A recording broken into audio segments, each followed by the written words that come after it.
Bienvenue dans le podcast d'Elpis. Je suis Johanna et mon mandat est d'accompagner les femmes chrétiennes à s'épanouir dans toutes les sphères de leur vie.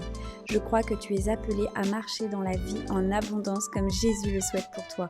Je crois aussi que plus tu seras épanouie, plus tu seras une lumière, une ambassadrice des cieux sur terre. Alors bienvenue dans ce podcast fait avec amour pour ta croissance spirituelle et personnelle. Elpis, connecté pour impacter. Salut les filles, j'espère que vous allez bien. Nous sommes aujourd'hui le jeudi 5 septembre 2024 et nous allons continuer notre semaine spéciale rentrée. Bon alors comme tu peux le voir, je vais pas forcément mieux, j'ai toujours le nez bouché, toujours enrhumée. Enfin bon, j'espère quand même que le podcast de vendredi sera quand même en meilleur état, on verra. Ce matin, j'aimerais te partager quelque chose qui, je crois, est super important.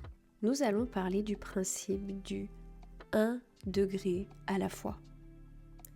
1 degré à la fois.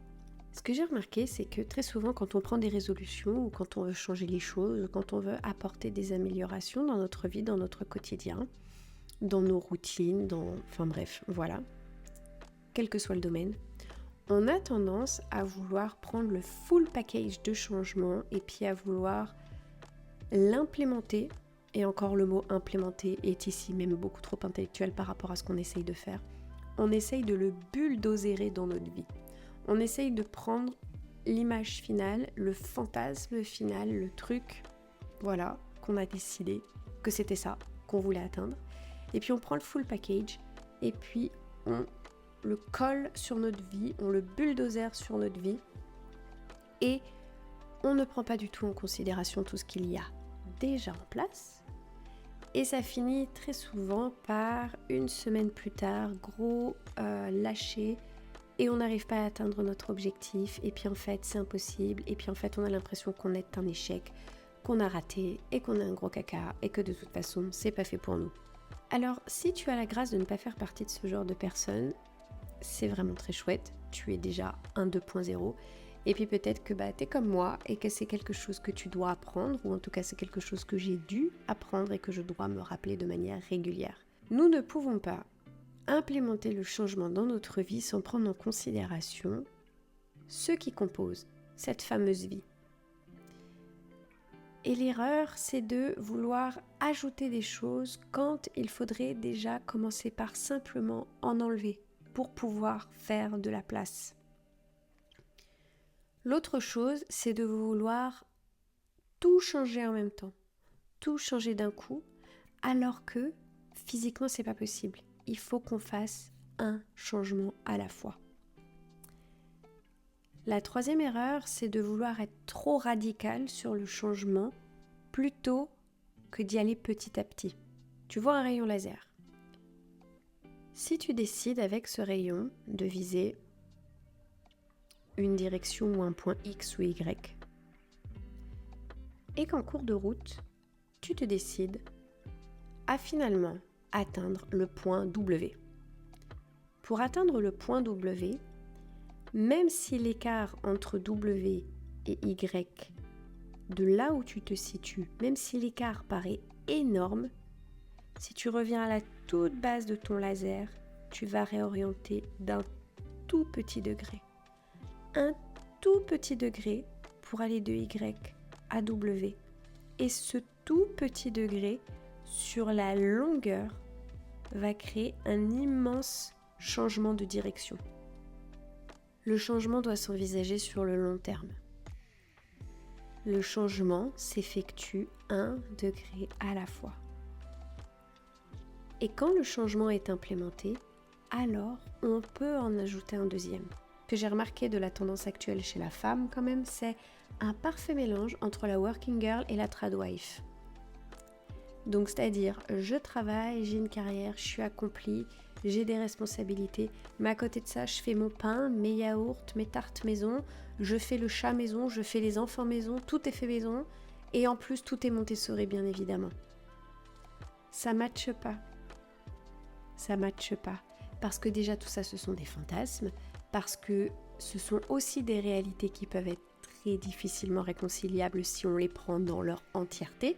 Donc voilà, c'est juste deux façons de vivre qui sont très différentes. Et surtout, la chose, c'est que on regarde l'image finale, on regarde le tableau en entier sans prendre en considération quel est le chemin pour arriver jusqu'à ça et quelle est la réalité de ce chemin pour arriver jusque-là.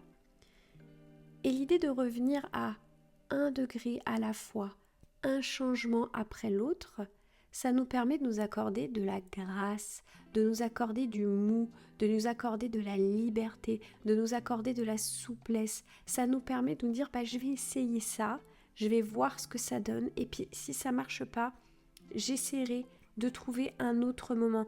Et tant que tu n'as pas trouvé cet équilibre-là, tant que tu n'as pas trouvé comment implémenter ce changement, comment implémenter cette nouvelle chose, tu n'essayes pas de mettre quelque chose de nouveau, tu n'essayes pas de mettre un nouveau changement, tu n'essayes pas de révolutionner quelque chose d'autre dans ta vie. Et très souvent, on est comme ça. Il faudrait qu'on ait une super vie amoureuse, il faudrait qu'on ait une super vie avec nos gamins, il faudrait qu'on ait une super vie professionnelle, il faudrait qu'on ait un super service à l'église, il faudrait qu'on ait des super hobbies, il faudrait qu'on ait un super corps pour la salle de sport. En fait, il faudrait qu'on ait une super vie sociale avec nos copines, il faudrait que tout soit au top tout le temps. Et le souci, c'est qu'au-delà des injonctions qui sont contenues dans tous ces messages, parce que finalement c'est que des je dois,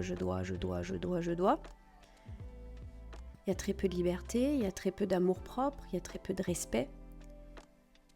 Mais au-delà même de toutes ces injonctions, je crois que l'important c'est de revenir à un quotidien qui respecte ton écologie, comme on en a parlé lundi, un quotidien qui respecte ton repos d'âme, ton repos d'esprit, mais aussi le fait d'avoir un vrai temps de repos dans ta semaine et d'avoir un quotidien qui laisse aussi de la place à l'écoute de Dieu et à cette fameuse obéissance dans les petites choses.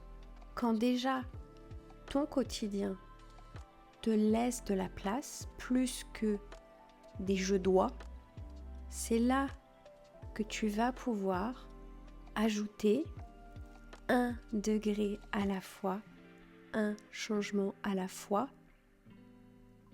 des choses dans ta vie ou des changements dans ta vie. Et j'aimerais vraiment que tu apprennes à t'accorder ce respect et surtout cette bienveillance et que plutôt que de regarder la grande image finale en te disant mais c'est une trop grosse montagne, regarde un pas après l'autre, quel est le plus petit changement, le plus petit degré que tu peux faire dès demain afin d'améliorer ton quotidien et d'amener les changements que tu veux voir prendre place dans ta vie. De la même façon, quelles sont les choses que tu ne veux plus voir dans ta vie ? Quel est le plus petit degré, le plus petit pas que tu peux faire afin d'éliminer ces choses qui, à ton sens, n'ont plus leur place dans leur vie. Et je suis persuadée que si nous apprenons, si tu apprends, si j'apprends à vivre avec cet amour, cette grâce, cette bienveillance, si nous apprenons à mettre en place des changements 1 degré à la fois, alors, la grande image, on va pouvoir l'atteindre. Le grand changement, on va pouvoir l'atteindre. Voilà pour ce podcast que j'avais vraiment à cœur de te partager. 1 degré à la fois. Je te souhaite une super belle journée et je te dis à demain. Ciao, ciao. Merci d'avoir écouté ce podcast. Afin de m'encourager et de soutenir mon travail, tu peux t'abonner, laisser une étoile ou un like et partager cet épisode à ton entourage. Tu peux également me retrouver sur Instagram ou encore t'inscrire à la newsletter. Je te dis à la prochaine. Bye.